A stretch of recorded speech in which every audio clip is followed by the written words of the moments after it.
안녕하십니까. 인천일보TV 초대석입니다. 내년 3월 치러지는 제20대 대통령 선거를 앞두고 각 정당 대선 주자들을 만나보고 있습니다. 오늘은 국민의힘 하태경 예비후보 모셨습니다. 지금 현역 국회의원이고요. 지역구는 부산 해운대 갑이 되겠습니다. 하 의원님 모셨습니다. 어서 오십시오. 예, 아이고 반갑습니다. 네. 바로 내일이면 이제 국민의힘 대선 경선 2차 컷오프가 발표가 될 것으로 알고 있는데요. 4명의 후보를 추리게 되죠. 예. 4강 안착 가능성 어느 정도로 보십니까? 어쨌든 TV 토론 시작된 이후에 좀 상승세를 타고 있는 것 같고요. 격려 이야기도 좀 많이 들려오고 그래서 좀 기대를 좀 하고 있는 상황입니다. 네, 기대를 하고 있다. 예. 예. 당내 경선 레이스 과정에서요, 이 수차례 토론회를 거치면서 특유의 어떤 토론 또 하태경식의 문법 이런 걸로 많은 국민들에게 관심을 좀 받고 계시는데요. 자신 스스로가 이 판단하는 이 하태경 후보의 강점 이런 거다 어떤 걸 꼽을 수 있습니까? 근데 우리 국민 여러분들이 이제 TV 토론 통해서 보셨겠지만은 이제 토론이라는 게 다른 게 아니라 국민들과 소통하고 교감하는 능력이잖아요. 그리고 또 한 가지는 핵심을 얼마나 잘 짚어내느냐. 그 말은 이제 우리 국가의 가장 중요한 문제, 본질적인 문제를 얼마나 잘 짚어내고 이해하고 또 처리할 수 있느냐 이런 능력이라고 보는데 어쨌든 뭐 TV 토론은 하태가 제일 잘하더라. 네. 뭐 이런 게 중론인 것 같고 그게 단순히 뭐 말 잘한다는 것이 아니라 국민들하고 잘 소통하고 또 문제를 잘 파악하고 처리할 수 있는 능력이 있는 것 같다. 이런 점에서는 어느 정도 지금 7번 정도 토론을 하고 있는데 인정을 받은 것 같습니다. 네, 그만큼 언변도 중요하겠지만 이 진정성이 국민들과의 소통에 큰 역할을 하고 있다 이렇게 이해를 해도 될까요? 단순 논리만으로 받아들이지는 않거든요. 그리고 확실히 그 새로운 신세대답다. 기존의 올드한 그런 보수 후보들하고는 좀 차별화되는 면도 많이들 느끼시는 것 같더라고요. 네, 이번 대선은 이미 본선이 시작되지도 않았습니다만 이 각 당의 경선 과정에서부터 성남 대장동 그 천문학적인 개발 사업 의혹 이 사건이 정말 뭐 다 덮어버리는 것 같아요. 여야를 막론하고 예. 이재명 지사의 책임이다 아니다. 또 국민의힘 곽상도 의원은 의원직 사퇴까지 요구를 본인이 사퇴 의견을 필요까지 했지 않습니까? 이번 사태에 대한 하태경 후보의 견해는 어떤 입장이십니까? 가장 중요한 게 이제 이재명 후보인데 이제 이재명 후보는 피의자다 현재 본인의 법률적 신분이 그리고 특히 본인의 범죄가 명백한 부분은 배임입니다. 배임. 왜 배임이냐면 이 대장동 개발 사업 이게 성남시장 결재거든요. 그리고 그걸 집행한 게 본인 입으로도 얘기했잖아요. 본인이 설계하고 본인이 또 이제 결재한 사인도 있거든요. 그래서 구속된 유동규는 그걸 이제 본인이 결재한 걸 집행한 사람이고 지시를 따른 사람이고 그래서 종범이죠. 종범이 구속됐기 때문에 주범은 당연히 구속돼야죠.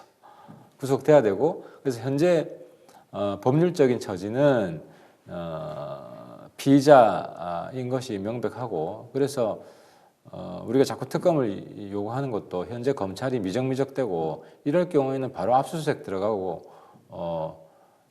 출국 금지시키고 수사를 들어가야 됩니다. 그리고 도주인멸의 증거가 있다고 하면 도주나 증거인멸의 증거가 있다고 하면 이제 구속영장 발부를 해야 되고 그래서 지금 검찰이 이 후보라는 이유만으로 지금 이재명은 성역이 되어 있는 것 같습니다. 네, 이재명 후보는 피의자다. 그렇죠. 배임 혐의가 있다 이렇게 말씀하셨는데요. 그런데 이와 관련해서 이 청와대가 그동안 논평을 꺼리다가 아주 신중한 입장 표명을 했어요. 조심스럽게 엄중하게 바라보고 있다 이렇게 입장 표명을 했는데요. 이 부분은 굉장히 좀 중요하게 현 정부에서도 정권에서도 이 사건을 다루겠다 이런 의지로 보여지는데 그럼에도 불구하고 특검을 관철시켜야 되는 이유가 있습니까? 그거는 이제 두 가지입니다. 아까 조금 전에 말씀드렸듯이 첫 번째 이유는 검찰이 너무 미적미적돼요. 원래 이 사건은 5개월 전에 바로 수사가 들어갔어야 됩니다. 근데 5개월 동안 뭉개고 있다가 이제 제보가 들어가니까 그리고 그 녹음 파일이라든지 자술서라든지 그 정회계사죠. 정영학 회계사가 양심선을 한 거잖아요. 그러니까 안 할 수 없게 돼서 마지못해 하고 있는 건데 그 유동규 핸드폰도 지금 안 찾고 있잖아요. 그래서 검찰이 안 할 수 없는 것만 수사를 하고 있다는 의심을 받기에 충분하고 그래서 특검이 필요가 있고 또 한 가지는 특검이 실제로 뭐 연내로 안 되더라도 그 다음에라도 특검이 된다고 생각해야 검찰이 축소 은폐 수사를 안 합니다. 못 합니다. 나중에 자기들이 축소 은폐 수사 했다는 게 밝혀지면 그 책임을 져야 되기 때문에 그래서 현재 검찰로 하여금 더 열심히 수사하게 하기 위해서라도 우리가 특검 이야기를 할 수밖에 없고 또 민주당 내에서도 일부에서는 특검 해야 된다는 목소리가 나오잖아요. 그래서 민주당 내에서도 이 목소리가 커질 가능성이 충분히 있기 때문에 특검이 어쨌든 진행된다는 그런 분위기가 조성이 돼야만 좀 제대로 된 수사가 될 가능성이 높아진다는 거죠. 네, 특검 주장은 결코 정치적인 공세 차원이 아니라 진정성을 담은 그런 그렇죠. 방향이 수사가 더 맞죠. 잘 되게 하기 위해서인 거죠. 그런데 이재명 후보 측에서는 오히려 국민의힘을 중심으로 한 기득권 세력의 어떤 그 복마전이었다 이렇게 주장을 하고 있지 않습니까? 그런 주장에 대해서 그게 말도 안 되는 게 그 당시 성남시장이 자기잖아요. 자기가 국민의힘 소속이 아니잖아요. 자기가 설계하고 자기가 결제한 거고 이제 국민의힘으로 떠넘기는 게 이제 곽상도 의원 50억 때문인데 그 깃털이죠. 아, 깃털이다. 몸통이 한 1조 사업이라는 거 아니에요 전체. 네. 그리고 한 그 뭡니까 초과 그 수익 한 5천억 정도가 민간업자한테 넘어간 거잖아요. 그 중심에 그 유동규 700억이 있고 자기 최측근이자 자기 지시를 받는 그런 사람이 있기 때문에 이건 이제 몸통은 성남이고 그 몸통의 중심에 몸통 위에 머리가 이재명이죠. 네. 알겠습니다. 이 대선 앞둔 주요 이슈들은 그 정도 좀 해보고요. 이 정작 중요한 거, 하태경은 왜 대통령 선거에 나섰나? 하태경의 정책 입장, 또 공약은 무엇인가? 이런 부분을 좀 살펴봐야 될 것 같은데요. 가장 중요한 게 이제 우리가 21세기도 20년이 지났는데 아직도 정치권, 특히 집권 세력은 20세기에 살아요. 저도 이제 586 출신이지만은 우리 지금 집권 586이죠. 권력 586이 그때 이제 가장 많이 외쳤던 게 타도하자거든요. 뭐 타도하자. 아직도 타도병 걸려가지고 지속적으로 가상의 적을 만들어서 타도병 환자가 됐어요. 뭐 예를 들어서 얼마 전에는 검수완박해서 검찰 타도하자 그러고 또 최근에는 뭐 언론 재갈법 해가지고 언론 타도하자 그러고 또 그 전에는 일제에서 해방된 지 지금 몇 년인데 아직도 친일 타도하자고 하고 그래서 지금 이제 21세기에 전 세계가 4차 산업혁명으로 가고 창조화 혁신 시대로 들어갔는데 여기는 아직도 과거 청산, 뭐 과거 타도 이러고 있어서 대한민국이 앞으로 전진을 안 한다는 거죠. 그래서 제가 이제 내건 슬로건이 시대 교체다. 진정 21세기로 들어가려면 21세기에 맞는 새로운 리더가 나와야 된다 하는 그런 슬로건을 내걸고 나온 이유가 바로 그겁니다. 그렇군요. 네, 시대 교체, 시도의 교체에 또 선두주자가 되겠다 이런 예. 입장에서 출마를 하셨다라는 건데요. 양성평등 부분 보면 이 여성 징병제를 주장하셨어요. 맞아요. 예. 현 시점에서 조금 파격적으로 들릴 수도 있을 것 같아요. 어떤 현실적인 함의를 갖고 있습니까? 그렇습니다. 이게 좀 파격적일 수가 있지만은 실제 이제 남녀 평등 시대에 왔잖아요. 그러니까 지금 과거에는 육아나 출산은 여자 몫이고 국방은 남자 몫이다. 이건 전형적인 그 가부장제 사회, 남성 중심적 사회 관념이고 지금은 출산이나 육아도 부부가 같이 책임을 집니다. 그만큼 안보도 왜 여성만 배제하자는 거죠. 그것도 여성 차별이라는 거죠. 그래서 특히 이스라엘이나 뭐 노르웨이 같은 나라 보면은 여성 징병제를 하고 있거든요. 그리고 이제 여성이 못하는 영역이 없어요. 여성이 못하는 영역이 있다는 것 자체가 저는 남녀 차별적인 사고다. 그리고 뭐 저도 처음에는 좀 놀랐지만 여성 징병제 그 여론조사 해봐도 여성들 중에서도 찬성하는 비율이 좀 높아요. 아, 그렇습니까? 예. 그러니까 여성들 중에서도 남성들도 마찬가지잖아요. 남성들 중에서 일부는 군 뭐하러 가냐 하지만 군대 체질인 사람이 또 있고 여성들 중에서도 이제 내가 왜 군대 못 가? 왜 남자들만 군대 가야 돼? 이걸 문제 삼는 페미니스트들도 있는 거죠. 그래서 이거는 여성징병제는 남자는 다 박수치고 오히려 5, 60대 남자는 반대를 많이 해요. 뭔 여자가 군대를 가냐.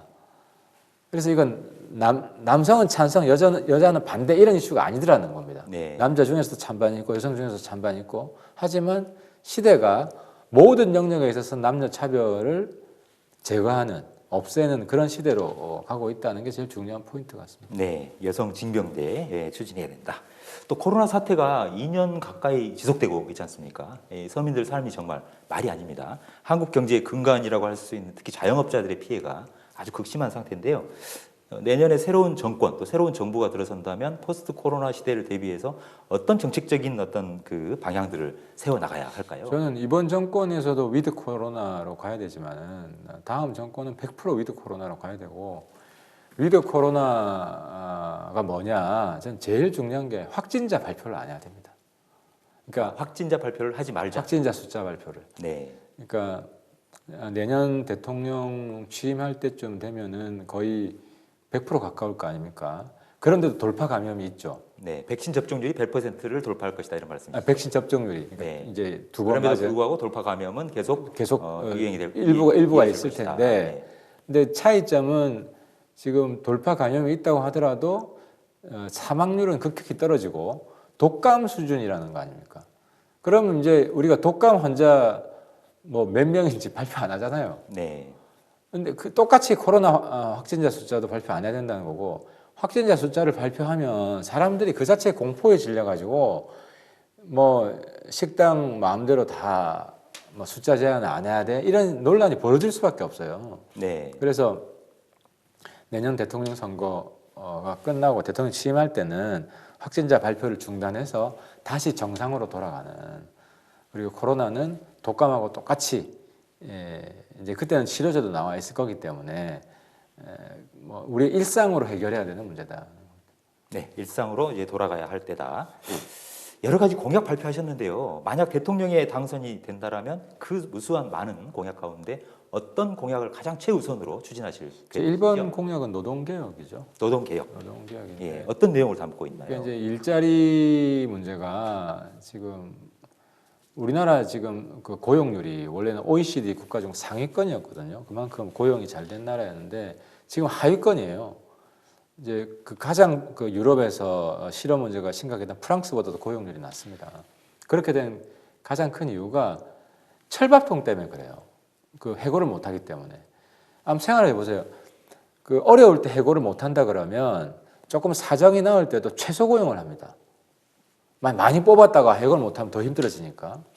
그래서 해고를 좀 자유롭게 할 수 있다 그러면은 여건이 좋을 때 최대 고용을 합니다.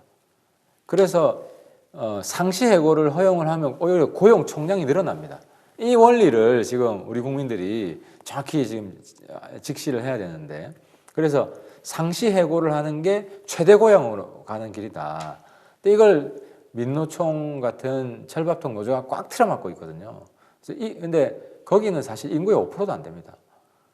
그리고 지금 젊은 친구들이 갈수록 구직하는데 낭비하는 시간이 길어지잖아요. 왜냐하면 좋은 직장 몇 개 안 되는, 특히 또 이제 이 상시해고가 안 되기 때문에 큰 게 노동시장이 메이저 마이너리그로 나눠져 있습니다. 안 좋은 일자리, 좋은 일자리. 그러니까 안 좋은 일자리로 안 들어가려고 하는 거죠. 근데 만약에 중소기업 들어가도 대기업으로 넘어갈 수 있다고 하면 처음에 중소기업 들어가는 젊은 친구들이 많을 거예요. 그래서 이거는 그 해고를 어느 정도 보장해 줘야, 순환이 잘 돼야 중소기업 갔다가 대기업 가고, 그러면 구직하는데 낭비하는 시간도 줄어들고, 이제 우리 사회의 만악의 근원이 바로 이 노동 경직성이다. 해고가 어려운 것이다. 이 문제부터 풀어야 된다는 겁니다. 네. 결국 고용과 해고의 유연화 정책 이런 부분들이 노동개혁의 핵심이 되겠군요. 그렇습니다. 네. 수도권 지역은 서울도 있습니다만 인천 또 경기 지역이 에워싸고 있지 않습니까? 우리 이 한국 전체 인구의 뭐 상당수가 차지하고 있어요. 거주를 하고 있는데요. 수도권 지역에 대한 특별한 이 공약이 있다라면 어떤 걸 제시하실 수 있습니까? 아무래도 그 산업 사업 분야를 제가 좀 살펴봤는데요. 이제 인천 송도는 그 바이오 클러스터가 지금 집적되기 시작하기 때문에 바이오 제약 쪽으로 좀 국가에서도 투자도 많이 하고 지원도 많이 해야 될 것 같고, 그리고 이제 제 공약 중에 수도 이전이 있습니다. 수도 이전이 있는데 이제 이게 사실 수도권하고 비수도권하고 상생 공약이거든요. 왜냐하면 수도 이전 때문에 그 개발 제한이 있습니다. 인천도 포함이 되죠. 그래서 뭐 반도체나 IT, ICT 이런 산업들에 더 투자하고 회사나 공장 늘리려고 해도 총량 제한이 있기 때문에 못하고 있거든요. 그래서 정치 행정 수도는 지금 세종하고 두 개로 쪼개져 있잖아요. 이 비효율이 극심하기 때문에 세종으로 다 뭉치고, 그리고 이제 수도권은 이제 경제 수도로 발전시켜야 된다. 그러면은 인천 송도는 아까 바이오 제약, 그리고 이 경기권은 이제 반도체, IT 이쪽으로 좀 특화해서 발전할 수 있지 않을까 하는 생각입니다. 어찌 보면 노무현 정부 때 적극 추진됐던 행정수도 세종 이전 이 부분을 완결을 짓고 그렇죠. 오히려 서울, 인천, 경기 이 수도권 지역은 경제수도로서 명시상부 활용할 수 있도록 각종 공장 총량지랄지 수도권 재정 정비법이랄지 예. 이런 부분에 대한 족쇄력도 풀어줘야 된다. 잘 아시네요. 이미 선례도 있잖아요. 미국이 워싱턴, 뉴욕 정치 경제 수도로 전 세계적으로 잘 발전하고 있지 않습니까? 네, 그렇군요. 잘 알겠습니다. 마지막으로 네. 이번 대통령 선거 경선에 나선 이 각오, 또 반드시 하태경이 대통령이 되어야 하는 이유 무엇인지 우리 시청자 여러분들께 말씀해 주시죠. 한 6번에 걸친 토론을 보셔서 알겠지만 제가 벌써 10년간 정치를 하면서 많은 그 경험과 지식, 정책적 준비가 잘 돼 있다는 걸 보셨을 겁니다. 그리고 추진력도 제가 이제 국회의원 하면서 다들 보셨을 것이고, 그래서 이번에 종합적으로 리더십이 있다는 걸 확인하셨을 거라고 보는데요. 저는 시대가 완전히 바뀌어야 된다고 봅니다. 기존에 나와 있는 보수 후보들 중에서도 하태경은 올드하지 않구나, 새로운 시대를 준비할 수 있겠구나 라는 걸 확인하셨을 것 같고, 민주당 후보들도 과거 586적인 이런 관념에서 여전히 벗어나고 있지 못하구나 확인하셨을 겁니다. 그래서 새로운 시대, 창조와 혁신을 위한 시대, 우리 이 청년들이 부모들보다 더 잘 사는 시대, 이걸 잘 이끌어낼 수 있는 후보가 하태경이다 라는 점 이번에 확인하셨으면 저 하태경 이번 우리 4강에 꼭 올려주시고 본선 후보로 좀 뽑아주시기를 이 자리에서 당부 말씀드리겠습니다. 고맙습니다. 네, 이 국민의힘 대통령 선거 후보 경선 2차 컷오프가 내일 발표될 예정인데요. 바쁜 시간 짬 내서 직접 스튜디오에 출연해 주셔서 대단히 고맙습니다. 예, 감사합니다. 네, 시청자 여러분 어떻게 보셨습니까? 오늘은 제20대 대통령 선거에 나선 국민의힘 하태경 대선 경선 예비 후보와 함께 이야기 나눠봤습니다. 인천일보 TV 초대석은 다음 시간에 찾아뵙겠습니다. 시청해 주신 여러분 고맙습니다.